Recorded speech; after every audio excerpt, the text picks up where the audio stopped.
ఇటువంటి కాలం గుర్తించదగినది ఏదో దానికోసము ఎదురు చూచేటువంటి కాలం, దాన్ని పొందుకోవడానికి, దానిని అనుభవించడానికి, దానిని బట్టి సంతోషించడానికి ఎదురు చూచేటువంటి కాలం. కాబట్టి ఆయన ఈ లోకంలో జన్మించాడు. ఆయన ఈ లోకంలో సర్వలోక మనుషుల కొరకు వారిని రక్షించడానికి, వారిని వారి యొక్క పాపముల నుండి విడిపించడానికి దేవుడు తానే మనుష్య కుమారుడుగా ఈ భూమి మీదకి దిగి వచ్చి ఉన్నటువంటి ఆ కాలాన్ని, లేకపోతే ఆయన యొక్క పుట్టుకను 1 నెల రోజుల నుంచే ఏం చేస్తారంటే ప్రార్థనాపూర్వకంగా భక్తితో ఎదురు చూస్తూ ఉంటారు. మనము గమనించినట్లయితే ఈ యొక్క క్రిస్మస్ సీజను, అదేవిధముగా సంవత్సరము ఆఖరి దినాల్లో మనము ఉన్నాం కాబట్టి ఎక్కువగా మనం కుటుంబాల్లో ఏర్పాటు చేసుకునే ప్రార్థనలన్నీ కూడా ఈ యొక్క క్రిస్మస్ ప్రార్థనలన్నీ కూడా ఏమైపోతాయి అంటే కృతజ్ఞత ప్రార్థనలుగా మారిపోతాయి. ఏంటండి, కృతజ్ఞతా కూడికల్లాగా మారిపోతాయి. ఏది ఏమైనప్పుడు కూడా ఈ యొక్క కాలంలో మనం ఉన్నాం కాబట్టి మనం చాలా జాగ్రత్తగా గమనిస్తే ఈ రోజున మనం ఒక విషయాన్ని మనం ధ్యానం చేసుకుందాం. ఈ క్రిస్మస్ కాలంలో ఉన్నాం కాబట్టి ఈ రోజున సమాజంలో, లేకపోతే పర్టికులర్గా ఈ యొక్క బైబిల్లో ఉన్నటువంటి, అవును కదా అంటారు కదా, బైబిల్ దేవుడు అంటారు కదా, అట్లాగా ఓల్డ్ టెస్ట్మెంట్కి న్యూ టెస్ట్మెంట్కి పాత నిబంధనలోనేమో యెహోవా దేవుడు అంటాం, కొత్త నిబంధనకు వచ్చేసరికి యేసుక్రీస్తు దేవుడు అంటాం. మిగతా వాళ్ళు ఏమంటారు, మీ దేవుడు 2000 సంవత్సరాల క్రితం నుంచి వచ్చిన దేవుడే కదా అని అంటారు. ఇప్పుడు ఈ రెండింటికి పొంతన ఎక్కడైనా ఉందా లేదా? నిజంగా ఆయన 2000 సంవత్సరాల క్రితం నుంచి ఉన్న దేవుడేనా, లేకపోతే ఈయనకి సంబంధించినటువంటి ఆధారాలు, లేకపోతే ఈయనకి సంబంధించినటువంటి, అవునా, సాధారణంగా మనకు తెలుసు ఏంటి, యేసుక్రీస్తు యొక్క పుట్టుకకు సంబంధించినటువంటి కొన్ని ప్రొఫెటిక్ వర్డ్స్ అనేవి, ప్రవచనాత్మకమైనటువంటి కొన్ని విషయాలు కొంతమంది ప్రవక్తల ద్వారా, యెషయా ద్వారా కావచ్చు, అవునా, మీకా గారి ద్వారా కావచ్చు, మలాకీ ద్వారా కావచ్చు, అవునా, ఇట్లాగా చాలా చోట్ల రాయబడి ఉన్నాయి. అయితే మనం గమనిస్తే ఇలాంటి డైరెక్ట్గా ఉన్నటువంటి వర్డ్స్ అనేవి మాత్రమే కాకుండా ఆయన, ఎందుకంటే ఎక్కడ విభేదం అనేది కలుగుతుందంటే, ఒక వ్యక్తి పేరు ఏ భాషలోకైనా సరే ఏమవుతుంది చెప్పండి, నా పేరు శామ్యూల్ అండి, ఏ భాష వాళ్ళు వచ్చినా సరే ఏమని పిలుస్తారు, శామ్యూల్ అని పిలుస్తారా, లేకపోతే వాళ్ళ భాషలో ఆ పేరుకి వేరే ఉంటుందా చెప్పండి, ఏమని ఉంటుంది? ఇప్పుడు అయ్యగారి పేరు ప్రసాద్, అవునా, వేరే భాష వాళ్ళు వచ్చి ఏమని పిలుస్తారు? ప్రసాద్ అయ్యగారు అనే పిలుస్తారు కదా, అదే కదా. కానీ ఇక్కడ నేమ్ అనేది చేంజ్ అవ్వడం వలన మొత్తం కన్ఫ్యూజన్ అయిపోయింది. అక్కడేమో యెహోవా అంటున్నారు, ఇక్కడేమో యేసుక్రీస్తు అంటున్నారు, అవునా, అక్కడెక్కడ మ్యాచ్ అవ్వట్లేదుగా. పేరు ఏ భాషలో ఉన్నా సరే మ్యాచ్ అవ్వాలి కదా, అక్కడ ఒక పేరు ఎక్కడ ఒక పేరు ఎందుకు ఉంది? అలాంటప్పుడు ఈ క్రిస్టియన్స్ అందరూ మీ దేవుడైన క్రీస్తు ఈ 2000 సంవత్సరాల క్రితం నుంచి ఉన్నవాడే కదా అన్నటువంటి ఒక కన్ఫ్యూజన్లో, లేకపోతే అదే కంక్లూషన్లో మనుషులు అందరూ కూడా ఉండిపోతూ ఉన్నారు. నిజంగా మనం గమనిస్తే ఇదిగో ఈ యొక్క క్రీస్తు అన్నటువంటి పేరుకి, లేకపోతే పాత నిబంధనలో యెహోవా అని మనం అంటాం కదా, దాన్ని వాళ్ళ భాషలో అయితే హీబ్రూ భాషలో యాహువే అంటారు.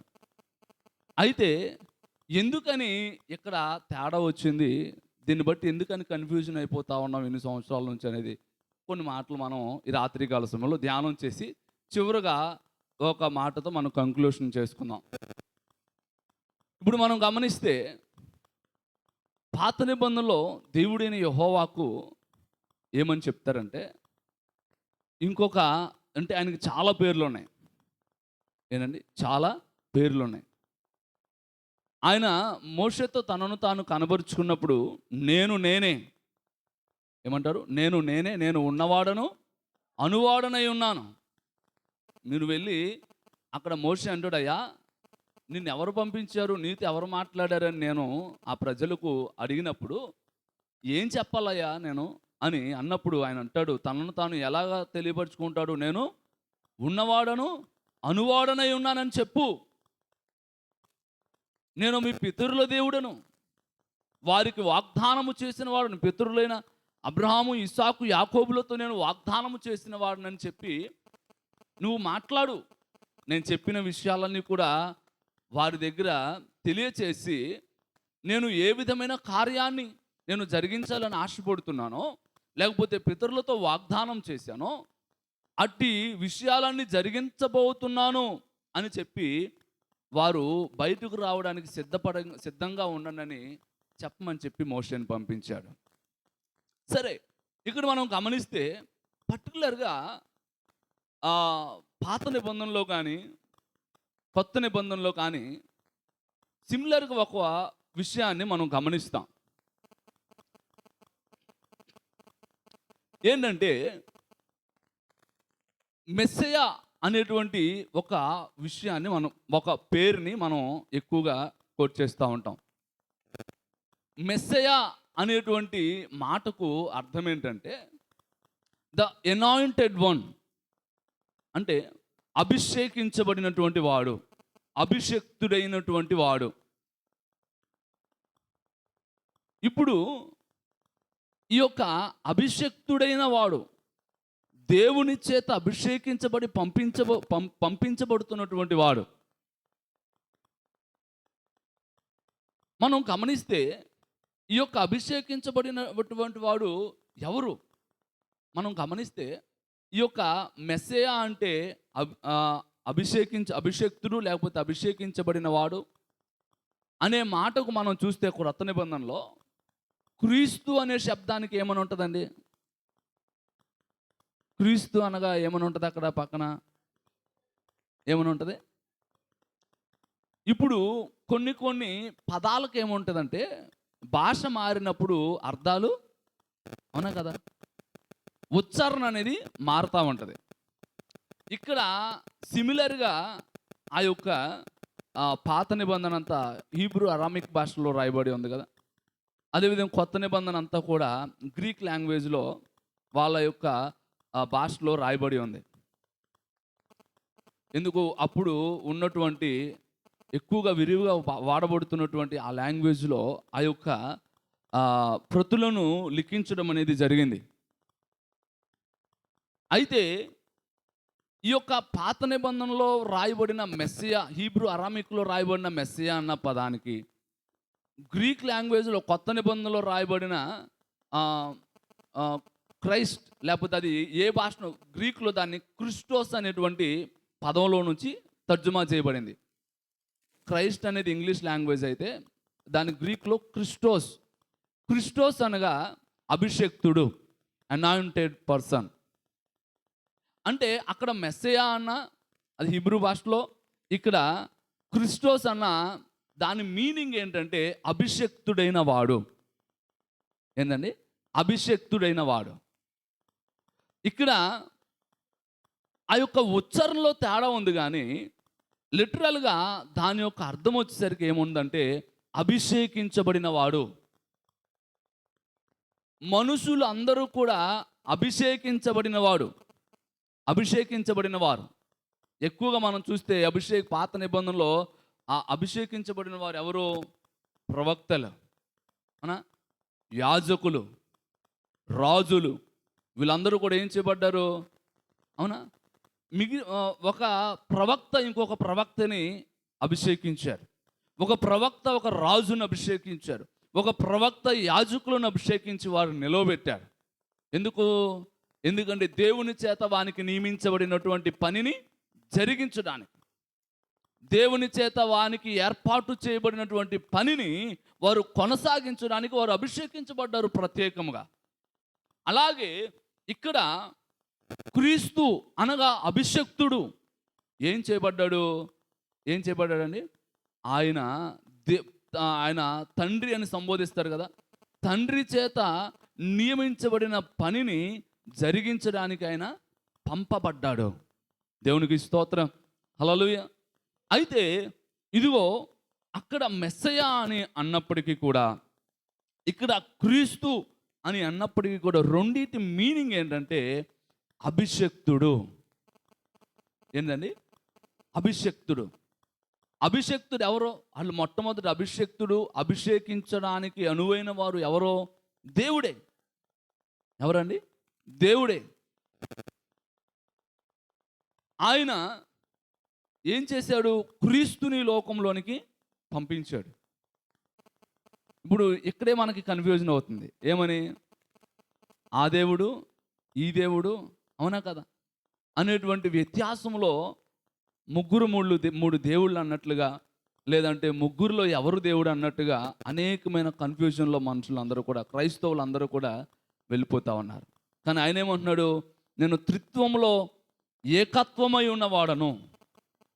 ఏమంటున్నాడండి? త్రిత్వములో ఏకత్వమై ఉన్నవాడను.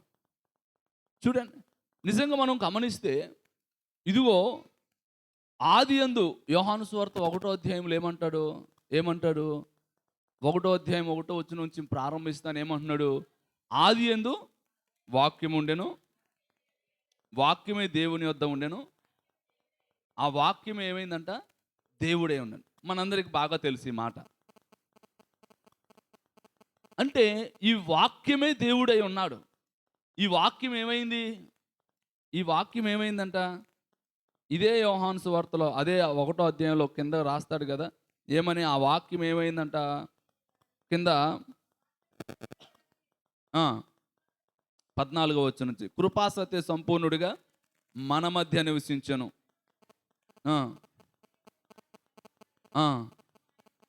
కనుగొంటే చాలు. చూడండి, ఇక్కడ ఏమంటున్నాడు? ఇదిగో ఆయన ఆ వాక్యమే శరీరధారి అయి, అంటే పాత నిబంధనలో ఆయన జస్ట్ మాట్లాడాడు అంతే. నేను ఉన్నవాడను అనువాడనై ఉన్నాను అని తను మాట ద్వారా తన ప్రవక్తలతో ఆయన మాట్లాడాడు. తన నాయకులతో, తన రాజులతో, తన ప్రజలతో అనేక విధాలుగా మాట్లాడాడు. ఇప్పుడు ఆయన ఏం చేశాడు? ఈ యొక్క భూమి మీద ఏర్పడినటువంటి ఒక పరిస్థితిని బట్టి తానే దిగి వచ్చి ఒక సూచన కనపరచాలని చెప్పి ఆయన ఆలోచన చేశాడు. చూడండి, యెషయా గ్రంథం 7వ అధ్యాయంలో మనం చూస్తే ఇక్కడ ఒక మాట అంటాడు. యెషయా గ్రంథం 7వ అధ్యాయంలో 14వ వచనం చూడండి.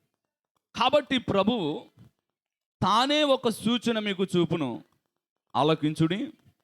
కన్యక గర్భవతి అయి కుమారుని కని అతనికి ఇమ్మానుయేలని పేరు పెట్టును. చాలు. ఏనంట?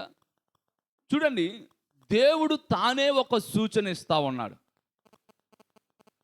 ఏనండి? ప్రభువు తనే ఒక సూచన మీకు చూపును. దేనికి? యోబు గ్రంథంలో అంటాడు కదా, ఇదిగో పాప సహితునిలో నుంచి పాపరహితుడు పుట్టిన ఎడల అది ఎంత మేలు. అది సాధ్యమేనా? పాప సహితులు అంటే ఎవరో? పాపముతో నింపబడి ఉన్నవారు, లేకపోతే పాపముతో ఉన్నవారు. పాప సహితునిలో నుంచి పాపరహితుడు రాగలిగిన ఎడల, అంటే ఒక పాపము చేసే వ్యక్తిలో నుంచి పాపము లేనివారు రాగలిగితే అది ఎంత మేలు. అది సాధ్యమేనా అని అంటే అది అసాధ్యం. కానీ దేవుడు ఏమంటున్నాడు? ప్రభువు తానే ఒక సూచన మీకు కనపరుస్తున్నాడు. ఎందుకు? ఇదిగో ఒక కన్యక ద్వారా ఒక కుమారుడు జన్మించబోతున్నాడు. అదే ఏం చేయబోతుందంటే పాపరహితుడిగా ఈ లోకంలో జన్మించి ఆయన చేయాలనుకున్న కార్యాన్ని ఆయన జరిగించబోతున్నాడు. కాబట్టి ఇదిగో ఆ వాక్యమై ఉన్న దేవుడు ఏం చేశాడు? శరీరధారి అయి కృపాసత్య సంపూర్ణుడిగా మన మధ్య నివసించాడు. ఆ వాక్యమై ఉన్న దేవుడే శరీరాన్ని ధరించుకొని కృపాసత్య సంపూర్ణుడుగా మన మధ్య నివసించాడు. చూడండి, నిజంగా మనం గమనిస్తే వాక్యమై ఉన్న దేవుడే మన మధ్యలోనికి శరీరధారిగా వచ్చాడు. అంటే ఆది అందే వాక్యం ఉంది. వాక్యం ఎప్పుడుంది? 2000 సంవత్సరాల క్రితమా? ఆది అందా? చెప్పండి. ఆది యందు వాక్యం. అంటే ఈ భూమి మీద క్రీస్తు అనబడుతున్న పేరుతో, లేకపోతే యేసు అనబడుతున్న పేరుతో 2000 సంవత్సరాల క్రితం కన్యక గర్భాన జనించినటువంటి ఆ వ్యక్తి ఎప్పుడు వాడంట? ఆది నుంచి ఉన్నవాడే అంటాడు కదా యేసుక్రీస్తు. అనేక సందర్భాల్లో అంటాడు, తండ్రియు నేనును ఏకమై ఉన్నాం. ఏమంటున్నాడు? తండ్రియు నేనును ఏకమై ఉన్నాం అని చెప్పి తనను గురించి తాను ఎన్నో విషయాలు ఆయన బయలుపరుచుకుంటూ ఉంటాడు. అయితే కానీ మనం గమనిస్తే ఇదిగో ఈ యొక్క క్రీస్తు అనేటువంటి మాటకు అభిషక్తుడు, అదేవిధంగా మెస్సయ అనేటువంటి మాటకు ఏమని వస్తుందంటే అభిషక్తుడు అనేటువంటి మాటే వస్తుంది. ఎందుకంటే మనం గమనిస్తే ఒకసారి యోహాను రాసిన సువార్త 1వ అధ్యాయంలో మనం చూస్తే, ఎందుకంటే అక్కడ శిష్యులు కూడా ఈ మాటను కోట్ చేసి మాట్లాడతారు ఎత్తుపట్టి. యోహాను సువార్త 1వ అధ్యాయము చూడండి, 15వ వచనం చూడండి. ఉమ్.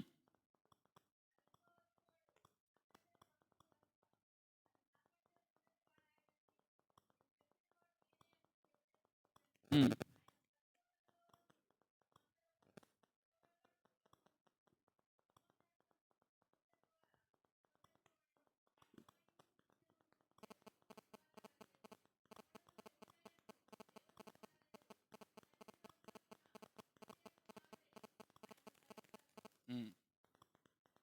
చదవం. నీవెవడు అని అడుగుటకు యాజకులను లేవీలను యోహాను నొద్దకు పంపినప్పుడు ఉమ్, ఉమ్,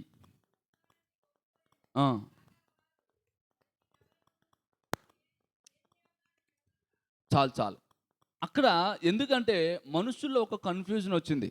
యేసుక్రీస్తు కంటే ముందు బాప్తిస్మిచ్చు యోహాను అక్కడికి పంపబడ్డాడు కాబట్టి, అరే ఈయన బాప్తిస్మ ఇస్తున్నాడు, ఏదో ఒక ప్రత్యేకమైన కార్యాన్ని తలబెట్టాడు. ఎందుకంటే వారికి ఒక ఆధారం ఉన్నది, లేఖన ఆధారం ఉన్నది. ఏంటి? ఆయన రాబోతున్నాడు, ఆయన వచ్చి మిమ్మల్ని విడిపిస్తాడు, మిమ్మల్ని రక్షిస్తాడు, మిమ్మల్ని ప్రొటెక్ట్ చేస్తాడు అనేటువంటి ఒక వాక్యాన్ని బట్టి వాళ్ళు ఏం చేస్తున్నారంటే, ఈ యొక్క బాప్తిస్మిచ్చు యోహాను ప్రత్యేకమైన కార్యాన్ని తలపెట్టినప్పుడు నువ్వెవరో ఏమని అడుగుతున్నారు? నీవు ఏమని అడుగుతున్నారండి అక్కడ? అతని నీవెవడు అని అడుగుటకు ఆయన దగ్గర పంపించినప్పుడు అతడు ఎరుగుననక ఒప్పుకొనెను. ఏమంటున్నాడు? క్రీస్తును కాననెను. చూడండి, ఏమంటలేదండి? ఏమని అన్నాడు? నేను క్రీస్తును కాదు. ఎందుకు? క్రీస్తు అనగా అర్థం ఏంటి? అభిషక్తుడు. మరి ఇందాక మనం చెప్పుకున్నట్లుగా మెస్సయ అన్న మాటకు కూడా అర్థం ఏంటి? ఇప్పుడు యూదులు ఎదురు చూస్తున్నటువంటి వ్యక్తి వాళ్ళ భాషలో ఏంటంటే messiah. They are waiting for messiah. ఇప్పుడు కూడా వాళ్ళు అదే భావంలో ఉన్నారు. మనందరికీ తెలిసిన విషయం అది. ఆయన యేసుక్రీస్తుని దేవుడికి ఒప్పుకోరు కదా, వాళ్ళు మెస్సియా కోసమే ఎదురు చూస్తున్నారు. ఎందుకంటే వాళ్ళ ఆలోచన ఏంటంటే ఈయన ఒక రాజుగా వస్తాడు. వాళ్ళ వాళ్ళ వాళ్ళ ఆలోచన, ఈయన ఒక రాజుగా వస్తాడు, రాజ్యాన్ని వెళ్తాడు, రాజ్యాన్ని తనకంటూ ఒక మంచి శాంతితో సమాధానంతో ఉండేటువంటి ఒక రాజ్యాన్ని కడతాడు అనేటువంటి ఆలోచనలో వాళ్ళు ఉన్నారు. కాబట్టి కానీ యేసుక్రీస్తు ఏమైపోయాడండి? అవునా? ఒక రాజ్యాన్ని కట్టలేదు. అవునా? రాజ్యాన్ని కట్టకపోగా 33.5 సంవత్సరాలకి ఏమైపోయాడు? చనిపోయాడు. కాబట్టి ఈయన మెస్సే అలా అవుతాడు అనేటువంటి ఆలోచనలోనే వాళ్ళు ఇంకా ఉన్నారు. అయితే ఇదిగో ఈయన బాప్తిస్మిచ్చు యోహాను ఏమంటున్నాడంటే, నువ్వు ఎవరు అన్నప్పుడు నేను క్రీస్తును కాదు. ఎందుకు? వాళ్ళ ఆలోచన ఎరిగి ఉన్నారు కదా, ఒక అభిషక్తుడు వస్తారన్నాడు, ఒకవేళ నేనే ఆయనని అనుకుంటున్నారేమో అని, నేను క్రీస్తును కాదయ్యా. వాళ్ళు అడిగారా? వాళ్ళు అడిగినట్లుందా? నువ్వు క్రీస్తువే అని అడిగారా? లేదు. అయినా ఆయన అంటున్నాడు, నేను క్రీస్తును కాదు. అంటే నేను అభిషక్తుడను, అంటే దేవుని చేత పంపబడిన వాడను, దేవుని యొక్క కార్యాన్ని నెరవేర్చేవాడను నేను కాదు అని చెప్పి అక్కడ ఈ యొక్క యోహాను, బాప్తిస్మిచ్చు యోహాను అక్కడ మాట్లాడుతూ ఉన్నాడు. అయితే మనం గమనిస్తే ఈ శిష్యులు కూడా ఏం చేస్తారంటే, ఒకానొక సమయంలో ఏమని చెప్తారంటే, ఇదిగో ఈ సీమోను ఏం చేస్తాడంటే, నేను మెస్సియాను చూచాను. ఏమంటారండి? నేను మెస్సియాను చూచానని చెప్పేసి ఆ యొక్క మిగిలిన శిష్యులతో ఆయన మాట్లాడతాడు. అదేవిధంగా మనం చూస్తే ఈ మెస్సియా అనేటువంటి పేరుని కోట్ చేసి మాట్లాడేది ఎవరంటే మనందరికీ బాగా తెలిసింది సమరయ స్త్రీ. ఎవరంటే? సమరయ స్త్రీ మాట్లాడుతుంది. చూడండి, యోహాను రాసిన సువార్త 4వ అధ్యాయంలో 25వ వచనం చూడండి.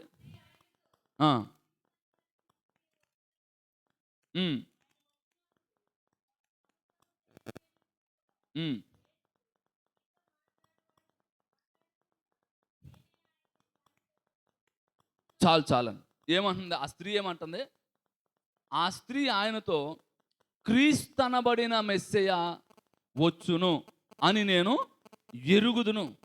చూడండి ఏమంటుంది? క్రీస్తనబడిన మెస్సెయ వచ్చునని నేను ఎరుగుదును. అంటే మెస్సెయ అన్న క్రీస్తు అన్న అర్థం ఏంటి? ఒకటే, అభిషక్తుడు. అదేమో హీబ్రూ భాషలో, ఇదేమో గ్రీక్ భాషలో. దాని మీనింగ్ అనేది ఒకటే. కాబట్టి ఆ పేరుతో ఉన్నటువంటి ఒక వ్యక్తి ఈ పేరుతో ఇక్కడికి రాబోతున్నాడు. చూడండి, అంటే ఏంటి? The person is same but name is different. ఏంటండి? వ్యక్తి ఒకరే, ఆ స్థానంలో ఉంటున్న వ్యక్తి ఒకరే, కానీ అక్కడ ఉన్నటువంటి భావాన్ని బట్టి దాని ఉచ్చారణ అనేది మారింది. భాషను బట్టి ఉచ్చారణ అనేది మారింది. కాబట్టి క్రీస్తనబడిన మెస్సియా వచ్చునని నేను ఎరుగుదును. ఆమె ఎలా ఎరిగింది?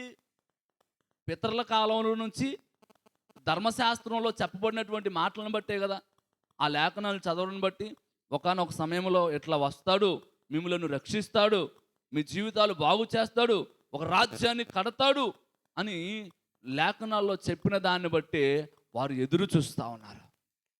క్రీస్తనబడిన మెస్సియా వస్తాడని నేను ఎరుగుదునయ్యా అని చెప్పి ఆమె అంటూ ఉన్నప్పుడు యేసుక్రీస్తు ఏమంటున్నాడు? దాని తర్వాత వచనంలోనే, యేసు నీతో మాట్లాడుచున్న నేనే ఆయనని చెప్పాను. దేవునికి స్తోత్రం. అంటే ఏంటి? ఇక్కడ ఆ క్రీస్తనబడుతున్న మెస్సియాను నేనే, నీతో మాట్లాడుచున్నవాడను ఆ వ్యక్తిని నేనే అని ఎప్పుడైతే ఆయన చెప్పాడో, వెంటనే ఏమైంది?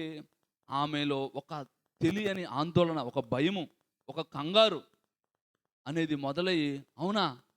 ఎందుకని? అంతకుముందు ఆమె యొక్క సిచ్యువేషన్ అక్కడ చెప్పిన దాన్ని బట్టి ఆమెలో ఒక ఆశ్చర్యమును, ఒక భయము, ఇదంతా కూడా కలిగి ఆమె చేతిలో ఉన్న కుండను కింద పడేసి పరుగున తర్వాత ఏం చేసింది? ఆ యొక్క గ్రామంలోనికి వెళ్ళి వాళ్ళందరిని కూడా పిలిచింది. దేవునికి స్తోత్రం, హల్లెలూయా.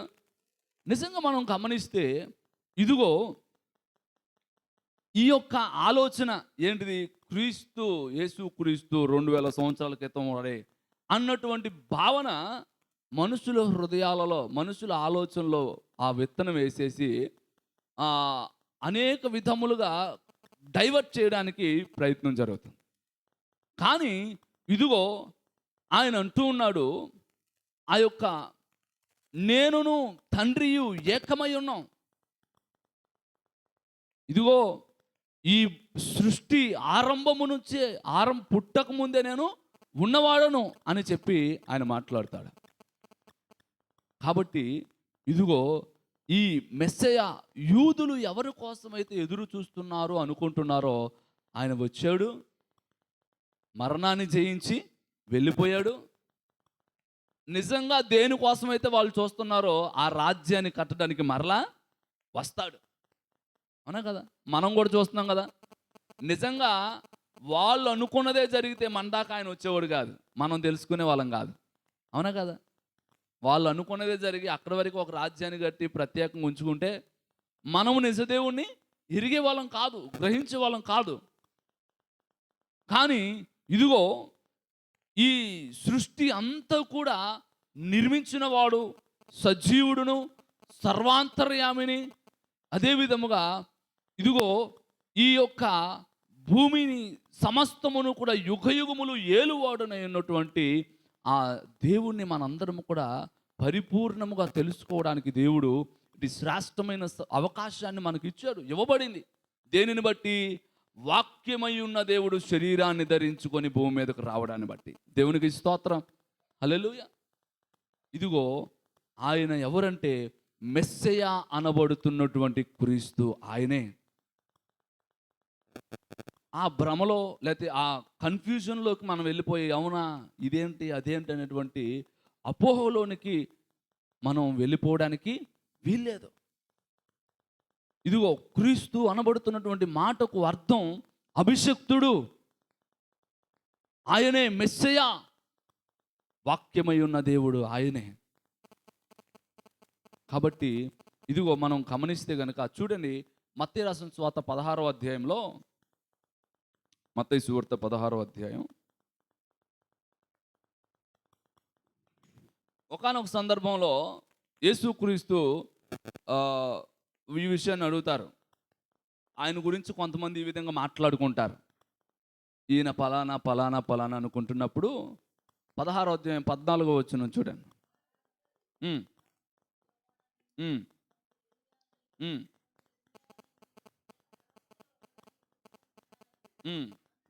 అప్పుడు ఆయన శిష్యులతో అడుగుతున్నాడు, పేతురు, సజీవుడగు దేవుని కుమారుడవైన క్రీస్తు అని చెప్పాను. దేవునికి స్తోత్రం, హల్లెలూయా. ఏమంటున్నాడు? సజీవుడైన దేవుని కుమారుడైన క్రీస్తు అని చెప్పాడు. అంటే ఏంటి? జస్ట్ నార్మల్గా చెప్పినప్పుడు వెంటనే అక్కడ యేసుక్రీస్తు ఏమంటున్నాడు?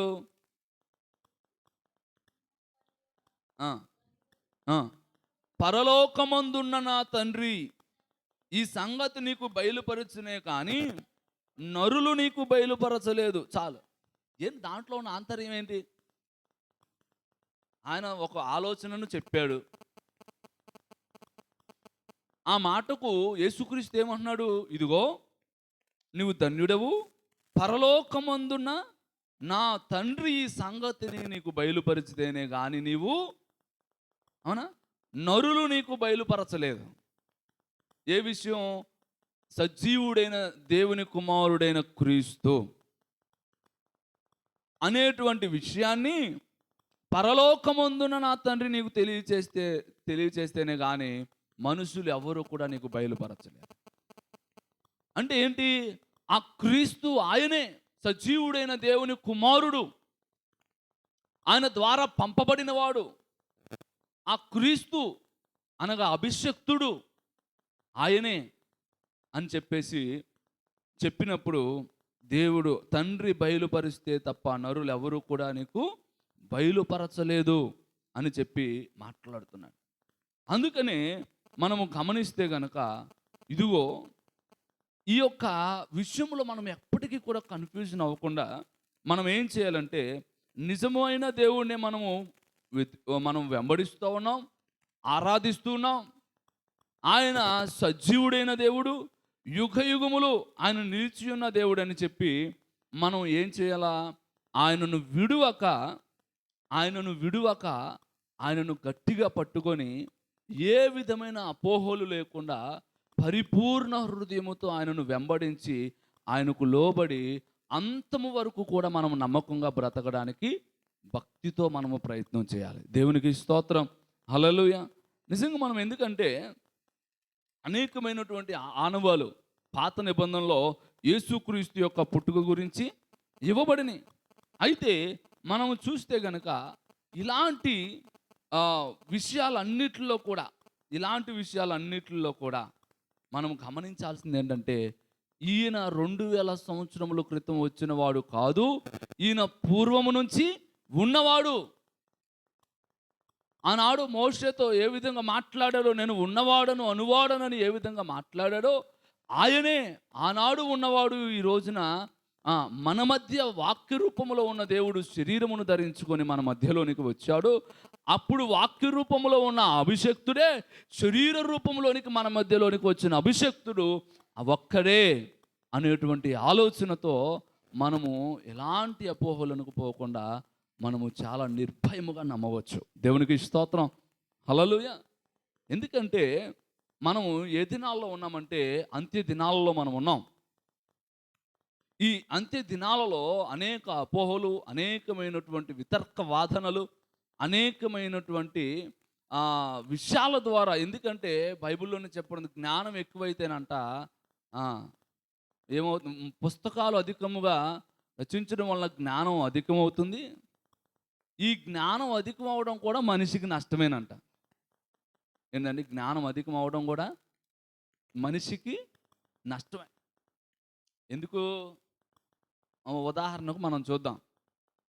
ఇది వరకు ఒక జనరేషన్కు ముందు ఏ విధమైన ఆలోచన లేకుండా అన్ని రకాల కూరగాయలు తినేసేవాళ్ళు. ఏంటండి, అన్ని రకాల కూరగాయలు తినేసేవాళ్ళు. కానీ చదువు మంచిదే, అవునా కదా? చదువుకోవాలా వద్దా? ఖచ్చితంగా చదువుకోవాలి. అయితే ఇప్పుడు ఏమైంది, మంచిగా చదువుకొని మంచిగా వెల్ నాలెడ్జ్ అయిన తర్వాత ఏమవుతుంది,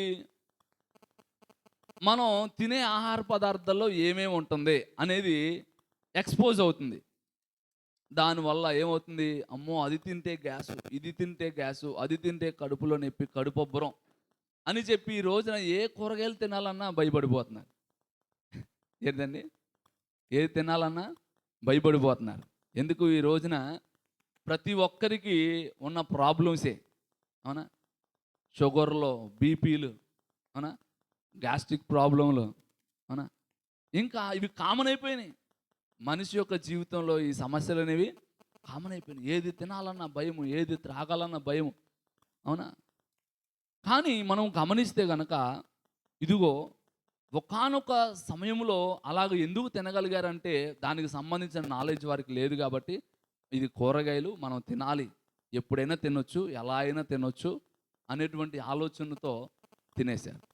కానీ ఇప్పుడు దానికి సంబంధించినటువంటి విషయములన్నీ కూడా ఎక్స్పోజ్ అయినాయి కాబట్టి ఏది తినాలన్నా 1కి 10 సార్లు ఆలోచించి ఆ తర్వాతనే ప్రొసీడ్ అవుతాం, తినాలా వద్దా.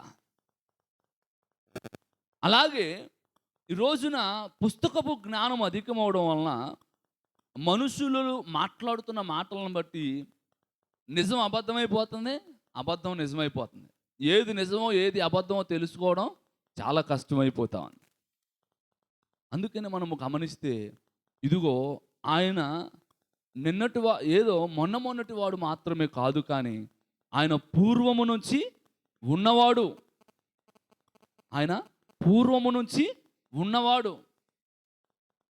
అందుకనే ఇదిగో మనము గమనిస్తే ఈ లోకంలో ఆయన జన్మించిన దానిని బట్టి ఏమైందో మన అందరికీ తెలుసు. అయితే ఒక్క మాటను మనం చూద్దాం. నిజమైన దేవుడు ఆయనని చెప్పి మనము వెంబడిస్తున్నాం కాబట్టి, వాక్యమై ఉన్న దేవుడే శరీరధారిగా మన మధ్యలోనికి వచ్చి మన కొరకు తన ప్రాణాన్ని అర్పించి ఆయన తిరిగి వెళ్ళాడు. ఆ నిత్య జీవాన్ని అందించడానికని మనం ఎరిగి ఉన్నాం కాబట్టి మనం ఒక వాక్యాన్ని చూద్దాం. పరిశుద్ధ గ్రంథంలో నుంచి మలాకీ గ్రంథము 3వ అధ్యాయము 7వ వచనం మాత్రం చదవండి.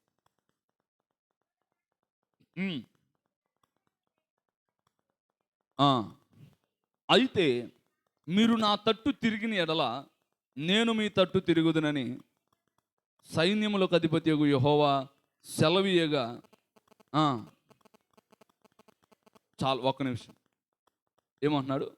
మీరు నా తట్టు తిరిగిన ఎడల నేను మీ తట్టు తిరుగుదునని సైన్యములకు అధిపతియగు యెహోవా సెలవిస్తా ఉన్నాడు. ఏం మాట్లాడుతున్నాడు ఆయన? ఏం ఆజ్ఞయిస్తున్నాడు? మీరు నా తట్టు తిరిగితే నేను మీ తట్టు తిరుగుతా. మనం ఎవరి వైపు చూడాలి? ఆయన వైపు చూడాలి. ఈ రోజున క్రైస్తవులు అనబడుతున్న వారు ఎటువైపు చూస్తున్నారంటే లోకం వైపు చూస్తూ ఉన్నారు. క్రైస్తవులు అనబడుతున్న వారే ఎటువైపు చూస్తున్నారంటే ఆడంబరాల వైపు చూస్తూ ఉన్నారు. క్రైస్తవులు అనబడుతున్న వారు ఎటువైపు చూస్తున్నారంటే ఇహలోక సంబంధమైన సుఖభోగముల యందు చూస్తూ ఉన్నారు. చూడండి, అవన్నీ కూడా మనం గమనిస్తే ఏది ముఖ్యం, ఏది అవసరం, ఏది అనవసరం, ఏది దేనికి అధిక ప్రాధాన్యత మనం ఇవ్వాలా, దేనికి ఇవ్వకూడదు అనేటువంటి విషయాల్లో మనం ఏం చేయాలంటే చాలా జాగ్రత్తగా గమనించుకుంటూ మనం ముందుకు వెళ్ళాలి. ఇది అంటూ ఉన్నాడు, మీరు నా వైపు తిరిగిన ఎడల నేను మీ వైపు తిరుగుదును. తిరిగితే ఏమైంది చెప్పండి? ఆయన మన వైపు తిరిగితే ఏమైంది చెప్పండి? ఏమైతే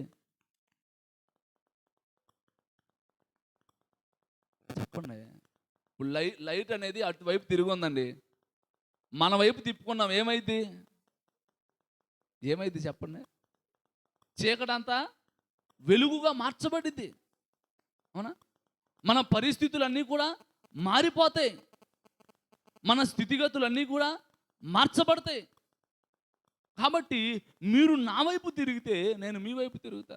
మనం ఇటుండి ఆయన అటుంటే ఏముంటుంది? మన ముందంతా చీకటే, మన ముందంతా అగాధం. ఈ అంత్య దినాల్లో మనం ఏం చేయకూడదంటే తెలిసి వెళ్ళి గోతులో పడకూడదు. ఏనండి? ఏం చేయకూడదు? తెలిసి వెళ్ళి, ఎందుకు నాకు అంతే తెలిసిలే, ఈ రోడ్డు నాకు తెలియందా? ఒకరోజు ఏమైందంటే ఎట్లాగే విజయవాడ నుంచి ఇంటికి వెళ్తున్నాను. రామర్పాడు రింగ్ దగ్గర ఫ్లైఓవర్ ఉంటుంది కదా, అయితే నా ఫ్లైఓవర్ మీద ఒక చోట ఇట్ట టర్నింగ్ తిరిగే దగ్గర ఒక ఏమైందంటే సిమెంట్ కొంచెం ఎక్కువ పడి ఒక దెబ్బలాగా అయింది. అక్కడ ఆ మెరక ఉంటుందని నాకు తెలుసు. అయితే నేను వెళ్తా ఉన్నా, పలానా చోట మెరక ఉంటుంది, మనం అక్కడ తప్పించుకొని వెళ్ళాలి అన్న ఆలోచనతోనే వెళ్తా ఉన్నా. వెళ్తా సరిగ్గా ఆ టర్నింగ్ వచ్చే దగ్గర దాని గురించి మర్చిపోయా. ఆ టర్నింగ్ ఆ ఎత్తు దగ్గరికి వెళ్ళేసరికి మర్చిపోయా. సడన్గా దూకిన తర్వాత నాకు గుర్తొచ్చింది, అరే ఇక్కడ ఎత్తు ఉంటుందని తెలుసుగా నేను ఎలా మర్చిపోయా. దూకేసిన తర్వాత ఏమైనా ఉపయోగం ఉంటుందా? ఈ రోజున అనేక మంది క్రైస్తవుల యొక్క పరిస్థితి కూడా అట్లాగే ఉంటుంది. నాకు అంతా తెలిసిన వాక్యమేలే, నాకు అంతా తెలిసిన భక్తేలే, నాకు ఎప్పుడు ఏం చేయాలో తెలుసులే, ఎలా చేయాలో తెలుసులే అనుకుంటాను ఏమైపోతున్నారు? అనేక పరిస్థితుల్లో ఎక్కడ ఎలా ఉండాలో తెలుసు అనుకుంటేనే తెలియకుండానే జారిపోతూ ఉన్నారు, తెలియకుండానే పడిపోతూ ఉన్నారు. అందుకనే ఈ అంత్య దినాలలో మన విశ్వాసాన్ని, మన భక్తిని కాపాడుకుంటూ మనం ఏం చేయాలంటే ఏ విధమైనటువంటి భ్రమలోనో యుక్తిలోనో కుయుక్తిలోనో మనం చిక్కపడకుండా దైవికమైన జ్ఞానముతో ప్రతి విషయాన్ని పరిశీలించి తెలుసుకొని మనము భక్తితో ముందుకు వెళ్ళవలసిన దినాల్లో మనం ఉన్నాం. అందుకనే ఎందుకంటే అపవాది ఏం చేస్తుందంటే నీతిమంతులను సహితము పడగొట్టడానికి ఏం చేస్తుందండి? అనేకమైన ప్రయత్నాలు చేస్తూ ఉంది. ఇలాంటి దినాల్లో మన విశ్వాసాన్ని కాపాడుకోవడం చాలా ప్రాముఖ్యతతో కూడుకున్నది. అందుకనే ఇదిగో ఎలాంటి భ్రమల్లోనికి పోకుండా ఆనాడు ఆదియందు వాక్యమై ఉన్న దేవుడే శరీరాన్ని ధరించుకొని క్రీస్తు అనబడుతున్న నామములో, యేసు అనే నామములో ఏం చేయబడుతున్నాడంటే ఈ రోజున మన చేత ఆరాధించబడుతున్నాడు, మన చేత గణపరచబడుతున్నాడు, మన చేత హెచ్చించబడుతూ ఉన్నాడు. ఎందుకు? ఆయన వచ్చినప్పుడు అన్నాడు ఏమని? అందరూ అంతటా మారు మనసు పొందుట నా యొక్క తండ్రి చిత్తం. ఇప్పుడు అదే కదా జరుగుతుంది. ఇప్పుడు అదే జరుగుతుంటే ఏమవుతుంది? అదొక వివాదం అయిపోతుంది. ఏది ఏమైనప్పుడు కూడా మనం ఎన్ని అనుకున్నా, ఎన్ని తలచినా జరిగేది ఎవరి చిత్తం? ఎవరి చిత్తం అండి? దేవుని చిత్తం. ఆ చిత్తములో మనం నిలబడితే ఏది జరగాలో అది జరుగుతుంది. మన విశ్వాసాన్ని కాపాడుకోగలిగితే నీవు నేను కోరుకున్న దేవుని రాజ్యంలో మనం వారసత్వాన్ని సంపాదించుకుంటాం. కాబట్టి ఇదిగో ఏ విధముగాను కూడా ఈ విషయంలో కన్ఫ్యూజన్ లేకుండా ఆనాడు మెస్సియాగా అభిషక్తుడై ఉన్నటువంటి దేవుడి రోజున క్రీస్తు అనేటువంటి అభిషక్తు నామములో మనందరం కూడా ఆయన పూజిస్తున్నాం కనుక ఇదిగో మనము ఏ విధమైన అనాలోచన లేకుండా దైవికమైన జ్ఞానముతో పరిపూర్ణ హృదయముతో ఆయనను ఆరాధిద్దాం. ఏది ఏమైనప్పుడు కూడా ఆయన విడువక ఆయనను ఎక్కడ కూడా చేజార్చుకోకుండా మనము ధైర్యము కలిగి ఆయన కృపాసనమున వద్దకు వచ్చి మనం విజ్ఞాపన చేద్దాం. తద్వారా క్రీస్తు ద్వారా అభిషేకించబడిన వారమై ఆయన రాజ్యములో స్థానాన్ని సంపాదించుకొని ఆయనతో కూడా యుగయుగములు మనము జీవించేటువంటి కృప మనం పొందుకుందాం.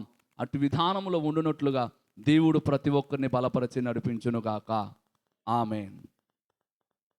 దేవుడి కొద్ది మాటలు మన వెనుకల్లో దీవించునుగాక. నాకు ఈ యొక్క అవకాశం ఇచ్చిన దేవుని సేవకులు ప్రత్యేకమైన వందనాలు. Praise the Lord. హల్లెలూయా. కొంచెం నవ్వండమ్మా. హల్లెలూయా, హల్లెలూయా. మనందరం లేచి నిలబడదామా? అన్న ఒక 5 నిమిషాలు మీరు కూడా చెప్పండి అన్న. వాళ్ళు ఒకసారి చేయొద్దండి. నిజం చెప్పండి, అభిమానం దురభిమానం వద్దు. హల్లెలూయా. మనం అందరం లేచి నిలబడదాం.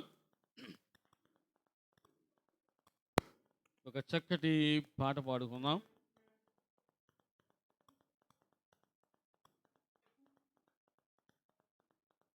నీ ఉంటే నాకు చాలయ్య అనే పాట పాడి ప్రభువును ఆరాధించుదాం. ఇందులో పాట నంబర్ ఎంతమ్మా, ఐడియా ఉందా? 1181. 1000 గీతాల్లో నీ ఉంటే నాకు చాలు యేసయ్యా, నీ వెంటే నేను ఉంటానేసయ్యా. నీ ఉంటే నాకు చాలు యేసయ్యా, నీ వెంటే నేను ఉంటానేసయ్యా. నీ మాట చాలయ్యా, నీ చూపు చాలయ్యా, నీ తోడు చాలయ్యా, నీ నీడ చాలయ్యా. నీ మాట చాలయ్యా, నీ చూపు చాలయ్యా, నీ తోడు చాలయ్యా, నీ నీడ చాలయ్యా. నీ ఉంటే నాకు చాలు యేసయ్యా, నీ వెంటి నేను ఉంటానేసయ్యా, నీ వెంటి నేను ఉంటానేసయ్యా. నీకు ఇలలో ఏదియో లేదు అసాధ్యమో, నీదు కృపతో మాకేదియో కాదిల సమానమో. నీకు ఇలలో ఏదియో లేదు అసాధ్యమో, నీదు కృపతో మాకేదియో కాదిల సమానమో. నీ మాట చాలయ్యా, నీ చూపు చాలయ్యా, నీ తోడు చాలయ్యా, నీ నీడ చాలయ్యా. నీ మాట చాలయ్యా, నీ చూపు చాలయ్యా, నీ తోడు చాలయ్యా, నీ నీడ చాలయ్యా. నీ ఉంటే నాకు చాలు యేసయ్యా, నీ వెంటి నేను ఉంటానేసయ్యా, నీ వెంటి నేను ఉంటానేసయ్యా. హల్లెలూయా. అందరం కూర్చుందాం. ఇంతవరకు చక్కటి వాక్యాన్ని అందించిన పాస్టర్ గారు శామ్యుల్ గారికి నా